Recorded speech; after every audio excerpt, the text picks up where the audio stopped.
player. And then off the block, Austin Reeves in transition. Lakers up 7 after 1. LeBron's fired up. Under 2 to go. Luka, contested triple. He had 24 in the first half. Went cold in half 2, finished with just 33. And the Lakers were down at halftime, third quarter. Doncic makes the second free throw. He and Goga Batadze exchange words on the way back down court. Double technicals. Here's what Luka had to say. What went on there? He said if he will my whole family. And at some point, you know, it's just basketball court. At some point, I just can't stand. I got to stand up for myself. That is some harsh stuff. Doncic, 16th technical. The Lakers do plan on appealing to prevent the automatic one-game suspension. Fourth quarter, Magic up 1. Paolo Banchero gets it to go. Magic take a 3-point lead. They were up 2 with 5 seconds to go. The inbounds, and they say it's Lakers ball. The Magic challenged the call. It's very hard to see. The call on the court was Lakers ball, just not enough to overturn it on review. So the Lakers get possession. Marcus Smart finds LeBron. No, Banchero. LeBron wants a foul. No, they just say it's out of bounds. So the Lakers retain possession, but now there's just 2.6 on the clock. Inbounding from a tough spot. Marcus Smart to Luke Kennard. Left alone, the great outside shooter. Kennard knocks it down. Lakers get the lead, and the heave won't go. 105-104. LA extends the win streak to 9 games now. So the hero isn't Luka, it's Luke. It was a decoy for the most part to set a screen and then space out. And then once 2 guys went for it with LeBron, I knew I was wide open. Smart made a good play, and yeah, I was able to knock it down. When I turned and saw who the ball was in his hands on a wide open 3, I pretty much knew it was Cash. As soon as he caught it and released it, yeah, we knew it was in. We all had that perfect angle. It was whatever the highest grade on Noah is. It would have been that. It was a regular prep day. I mean, I kept it, you know, the same as the previous, whatever, 1,600, whatever the record is. But I knew, you know, once I stepped on the floor and the game began that I was breaking the record, and that's a pretty cool thing. I said it the other night. The best thing you can have for your teammates is availability, and I try to be available throughout my career, 2 decades plus. You know, to my guys, and that's just a byproduct of it. Opposing offenses might present by not being as effective as they need to be, and certainly not being able to stop you defensively. This is what we're talking about. He's LeBron James. And I've sat here and I've covered the sport, and no matter what we've been through, okay, and the fact that we'll probably never talk again in life. Don't hate him. Not wishing failure upon him. He means too much to the game. He means too much to the world of sports. And he's showing us why. And I got news for you, too. It shouldn't be just about the world of sports. It should be about life, period. Do you see LeBron James in the way he takes care of himself? Because most of us are out here eating fast foods, sweets, not exercising, accumulating fat and high cholesterol, stinking up the joint, no stamina whatsoever. Most of us ain't taking care of ourselves.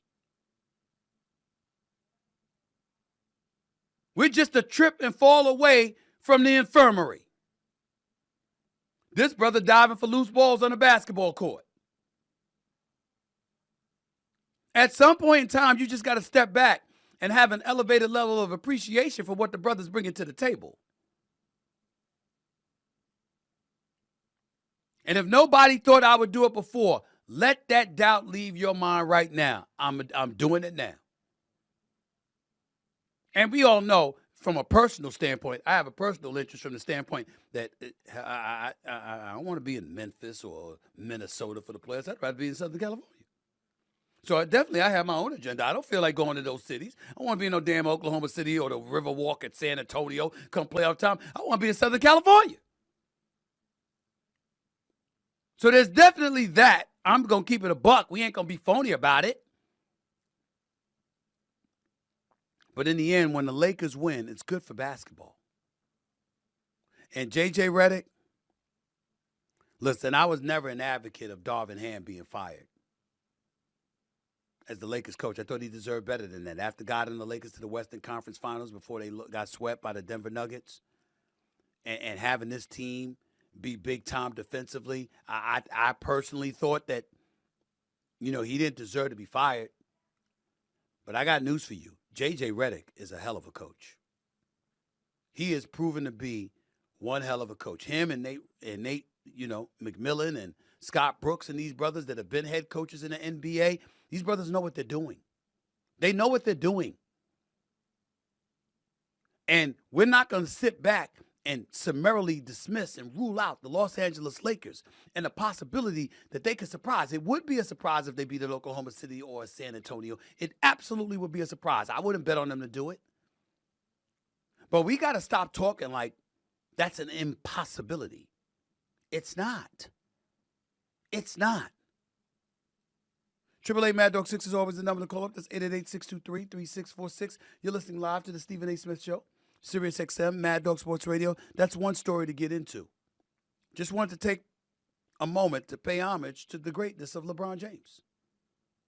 Obviously, we've had our disagreements and all of that other stuff, and it is what it is. It doesn't take anything away from his greatness and what he has meant to the game of basketball and what he has done for all of our careers, including mine. Let's just keep it a buck and be fair. And be fair. News to report. The Detroit Pistons don't look like they're going to the NBA Finals. Cade Cunningham, their superstar, was diagnosed with a collapsed lung after getting kneed in the rib a few days ago or whatever. He's expected to miss an extended period of time, according to ESPN's very own Shams Charania. No better source than him. Sources told Charania that the collapse of Cunningham's lung is considered mild. Cunningham was among the league leaders in the MVP race, left Tuesday's game against the Washington Wizards with what the team describes as back spasms. He's a two-time All-Star. He appeared to suffer the injury early in the first quarter while diving for a loose ball, played for a few minutes before being taken out midway through the quarter. The Pistons are 5-2 in games Cunningham has missed this year. His diagnosis is a significant setback for them, obviously, because they're already without big man Isaiah Stewart, who's dealing with a left calf strain, and he'll be reevaluated Tuesday. Cunningham's impact is irreplaceable, though. Pistons have leaned on their depth all season long, and they'll need to do so again to hold on to the top spot in the Eastern Conference because the Boston Celtics are coming. On a side note, it's going to appear his eligibility for all NBA and other postseason awards. He's appeared in 61 games, though only 60 count towards the NBA 65-game minimum after exiting Tuesday's game contest just 5 minutes in. With 14 regular season games remaining, his availability down the stretch will be critical. Likelihood is that he's not going to play, and because he's not going to play, he's not going to be eligible for the awards. That's what it is. Race for the number one seed in the East, 14 games left. Pistons got a 3.5-game lead against the Boston Celtics, who have 13 games left. And they got a 5-game lead ahead of the New York Knicks, who have 12 games left. Pistons are 4-1 in their last 5 games after a 4-game slide. Boston is 5-1 when Tatum's played since he's returned. New York Knicks have won 4 straight. I'm just looking at it right now, and I'm saying without Cade Cunningham, the Detroit Pistons ain't going a damn place. Let's get that out the way. Not a damn place. Don't even think it. You're not going anywhere. You have no chance. 0 without Cade Cunningham. 0. BJ Bickerstaff, love him. You ain't going nowhere without Cade Cunningham. It's not going to happen. Get that out y'all head right now. Detroit won the season series against the Celtics 3-1, but that was without Jason Tatum. And they swept the Knicks 3-0. You know that. They annihilated the Knicks. You still ain't beating none of them. You ain't beating New York. You ain't beating Boston without Cade Cunningham. So I do hope that it's mild, even though I want my Knicks to win, not at that price. I definitely want them to be okay. No doubt about it. I'm wishing them nothing but the best. But Detroit, they've got a depth issue. They haven't been the same since Malik Beasley departed, to be quite honest with you. And Cade Cunningham is a tremendous loss. I think where that takes us is the subject of the MVP race. Right now, the MVP race, I think, comes down to 3 individuals. Shai Gilgeous-Alexander, Shea Butter, Jaylen Brown, and Victor Wembanyama, who's put everybody on notice. He's coming for this trophy. He wants it. He's trying to win both Defensive Player of the Year and MVP. I think it's a foregone conclusion he's your Defensive Player of the Year. He's a 7'5" shot block and swatter extraordinaire. He's winning Defensive Player of the Year. The question is, what's he going to do with the league MVP? Don't know the answer to that question. Because Jaylen Brown and Shai Gilgeous keeps giving us the goods. And Wembanyama ain't far behind. 888 Mad Dog 6 is always the number to call up. That's 888-623-3646. You're listening live to the Stephen A. Smith Show, Sirius XM, Mad Dog Sports Radio. Back with your calls and more in a minute.